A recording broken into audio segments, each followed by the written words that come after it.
Tonight, still no concrete solutions for the transportation crisis in the Rochester City School District. But the superintendent is hopeful that will change tomorrow. But we are really moving forward, and the goal, as I said, is to ensure that our scholars are back. The superintendent offering little new information this afternoon, except to say she has been working around the clock and that more information will be coming on Sunday. 13 WHAM's Natalie Kutchko asked her point blank the question on everyone's mind.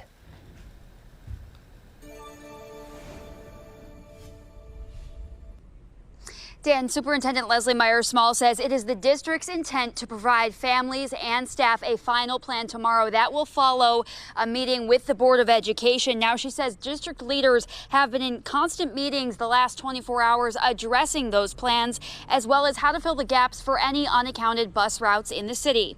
In an emergency district meeting held yesterday, Myers-Small announced RCSD is down by 78 school bus drivers. The shortage, she says, is an ongoing short-term problem which has only been amplified. Myers-Small says the district is in contact with the Rochester transportation system with a possibility for them to cover more routes in addition to the ones they already have. She says while nothing is set in stone yet, she hopes to offer families, faculty, and students a finalized plan by the end of the day tomorrow. So not only do we have to work on short term, we have to work on a long-term solution, but I believe in the short term we will be able to draw up plans that can get us to where we need to get with a quick start to school. Again, some things are still in limbo in the balance, but we know that parents and caregivers need to be notified.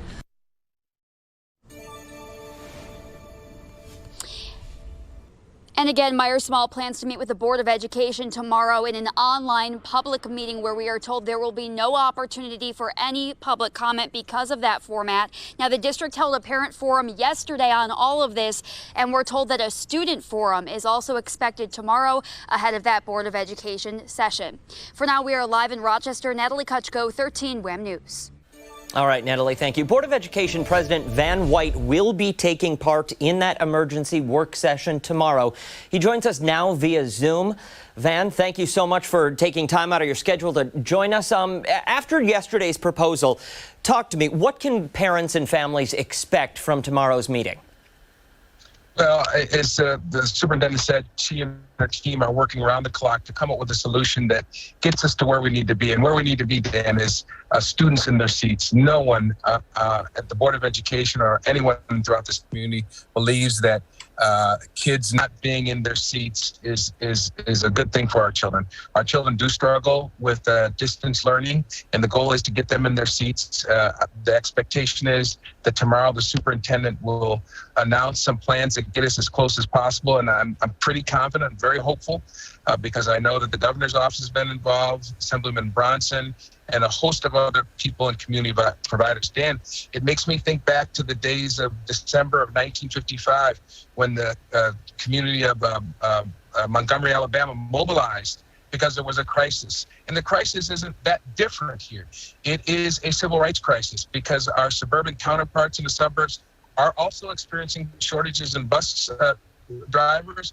However, they have the resources to get their children in the seats. It's a different story in the city. And if this community does not mobilize, everyone from Albany to Rochester, we won't have children in the seats, and it will be because they live in a poor community. But again, like the superintendent, I remain very confident that there will be no difference between the suburbs and the city, and that our children will be in their seats come the beginning of school year. Now, Van, the super today did mention potentially bringing in RTS to help fill these routes. Is that something you think that will be part of the finalized solution tomorrow? Dan, I'm sorry, what did you say? What was the first part of your comment? She believed that who was going to be part of the solution? That RTS? Oh. Yeah, I mean, they're an existing partner already. I think there have been some challenges. There's capacity issues. You know, these buses probably fit about 50 citizens, and if you put them on regular routes, they fill up pretty quickly. And how do you get all your students in on time? I know there are ideas about staggering start times, 7 o'clock, 8 o'clock, 9 o'clock. If that happens, I think parents can expect that there may be some different start times. But again, let me emphasize, RGRTA has been a partner for many years. The question is, can they get our children to schools? One of the reasons why we believe that's possible is many of our schools are on bus lines. Obviously, Monroe High School is on a bus line. East High School is on a bus line. Soda is on a bus line, University Avenue. So there are a number of opportunities, which again, give the superintendent, my colleagues on the board, and this community great hope that students will be in their seats come the beginning of the school year. Van, now I want to welcome in community comments here. We posted that you were going to be on this evening's program and asked members of the community, stakeholders within the district, to give us some questions so that we could pose them to you. Harriet writes that the district knew that there was a bus driver shortage months ago. The other big question, other big districts rather, like Buffalo and Syracuse, were able to figure this out. How did RCSD not succeed at this? I think part of the story that people missed because the shock of the notion that kids might not be in their seats, I think people missed the byline.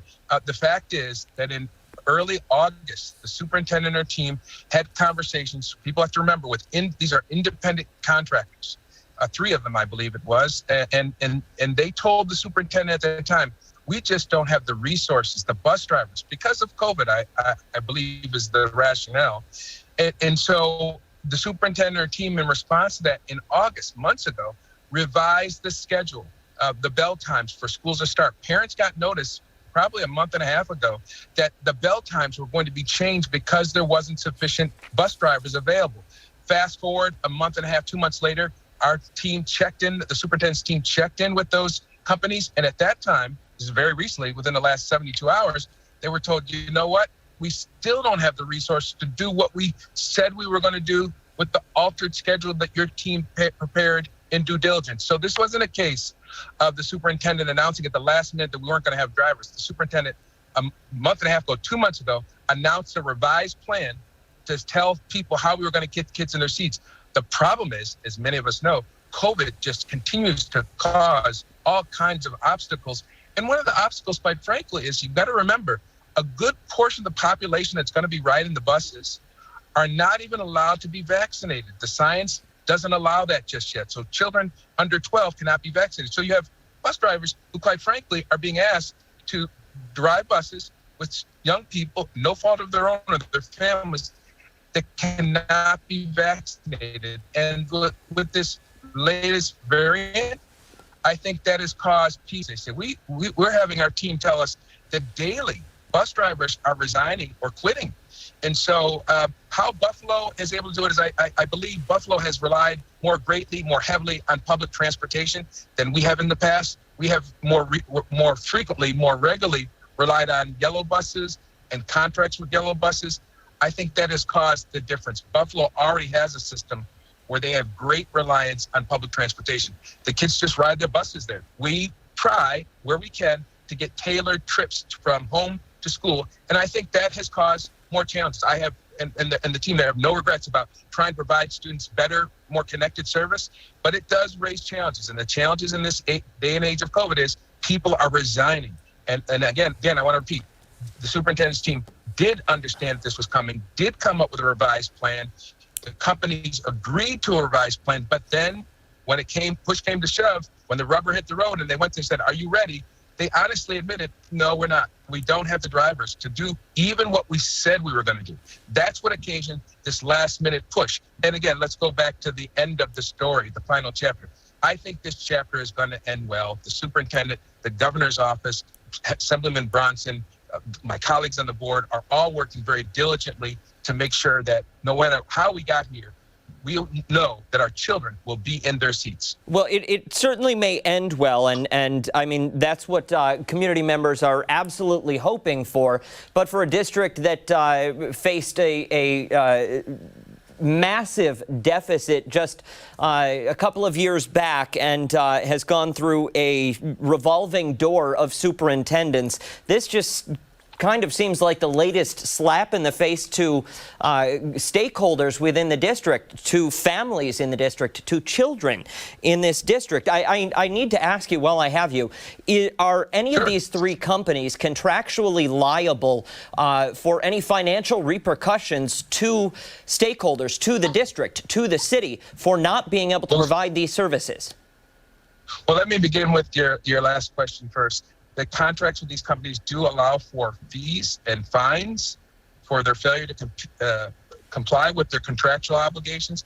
That would be available to us. But for now, that's not the issue. The issue is, can we get our kids in their seats, first on the bus and then in the classroom? That's our major priority, and that's why the superintendent's team is working around the clock. With respect to your first statement, the district certainly has had challenges, but let us be reminded that Rochester, New York ranks third in the nation in child poverty. Third, Dan, third in the nation in child poverty. So whenever you have this kind of concentrated poverty, there are going to be repeated challenges and problems respecting special education, respecting challenges to get on buses. And it takes leaders like the governor, Dr. Lesli Myers-Small, my colleagues on the Board of Education, to have the courage, I'm going to tell you people, because it's not an easy job to face these kinds of concentrated challenges that poverty brings. And so are we able to do the job perfectly? Absolutely not. But all of us, Dr. Myers, Governor Hochul, every member of the board, none of us got a silver spoon handed to us. People have to remember, when I got started on the board, most of my colleagues got started on the board, the 4-year graduation rate, Dan, I've said this to you many times, was 39%. It's not like we've destroyed a district. It now happens to be just teetering under 70%. So we've made some progress. Do we have challenges? Absolutely. Will we have more challenges? Positively. But the hope and prayer is that we continue to have leaders, from parents to the governors, who will come together, not point fingers, but hold hands and get through these various crises that you will have when you live in a city our size with this kind of poverty. Van, viewer Susan wants to know if remote options will be offered this year. We know there was a survey put out, I believe, in May, asking families if they wanted remote options. Something like 1,500 families said that yes, remote would be a good thing for their particular situations. However, the district opted not to offer fully remote options until yesterday with Superintendent's proposal there. Is this something we are going to circle back to? Is this something that we could potentially see, remote options for those who want them?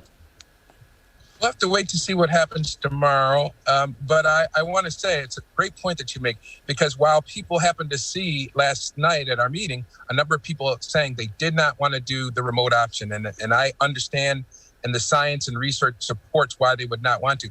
I cannot tell you, Dan, how many emails I got where parents and loved ones and students were saying, I do not trust the Delta variant. I have concerns about what it might mean for my children. We have staff members who are saying the same thing. I think the reason why I'm making this point is I think people only got a small portion of what the community is saying at that meeting. Important stuff that those people were saying, that the board members and superintendent listened to. But there's a sizable portion of our professional staff and our student population and their families that don't want to be in the classroom because of this Delta variant. And let me add, those folks ought to be heard too, and they ought to have options. Hopefully tomorrow we'll flesh out some of those additional options. I also want to give your station a first. On September the 7th at 6:30 at First Genesis Baptist Church at 292 Hudson Avenue, we're going to have a community forum. The community is. And we're going to listen to people about what their concerns are. And I want to thank Pastor Johnson for making his church available. But like the folks in Montgomery, Alabama, this has to be an effort where people organize and mobilize from, again, the governor's office to the parent and the community support person. So there will be additional conversations. Hopefully tomorrow will be one that's very who want to have to continue. This problem is not going to be permanently resolved tomorrow for the board. We'll have additional challenges, and we need to galvanize and mobilize. And I and other people in the community are inviting people on September the 7th to First Genesis Baptist Church, 292 Mount Hope Avenue, to voice their concerns and, most importantly, focus on solutions. Van, I've got two more questions before I let you go. Sure. Debbie wants to know why the district, and I'm not 100% sure that you can answer this, but Debbie wants to know why the district is not using government COVID funding to address this issue, to offer more incentives for some of these drivers for signing up to try and get their kids to class. Well, it's a holiday, but just because it's a holiday doesn't mean people aren't working. I mean, it's Saturday, and you would think that the superintendent and other people in the district aren't working. They are. I am working. So I don't think there should be an assumption that government is closed just because it says it's a holiday, because I know I will be working tomorrow. We would have had the meeting, the community meeting on Monday, but we realized that there are people that aren't being paid to provide services, that want to be with their families. And so we're having that community meeting on Tuesday. But Dan, make no mistake about it. I'm sorry. I think maybe something got lost in translation there. She wants to know why the district isn't using government COVID funding to address this issue, like to as an incentive to bring drivers in to help get the kids to class. Nothing to do with salaries within the district. I think that's a great idea, Dan. The person that's proposed that, I asked that specific question. Can we incentivize drivers to come back drivers? I even said to the governor, you produce the list from the Department of Motor Vehicles for people who have CDL licenses. It's not just a CDL license. It's an extensive process you have to go to. You have to get what's called a school bus driver endorsement. But I asked if the state could produce the list that they have of all drivers in New York State that have that endorsement, so that we could go through that list and potentially offer incentives. As you know, COVID dollars are available to provide school districts throughout this nation with the resources that they need to address the fallout from COVID. So that's a good question, and it probably will be part of the solution. All right. And lastly, talk to me a little bit, if you can, about this push to bring in drivers. I know the district offered one of its phone numbers yesterday. There's been a number of Facebook posts online for anyone looking for work. Can you talk to any of that?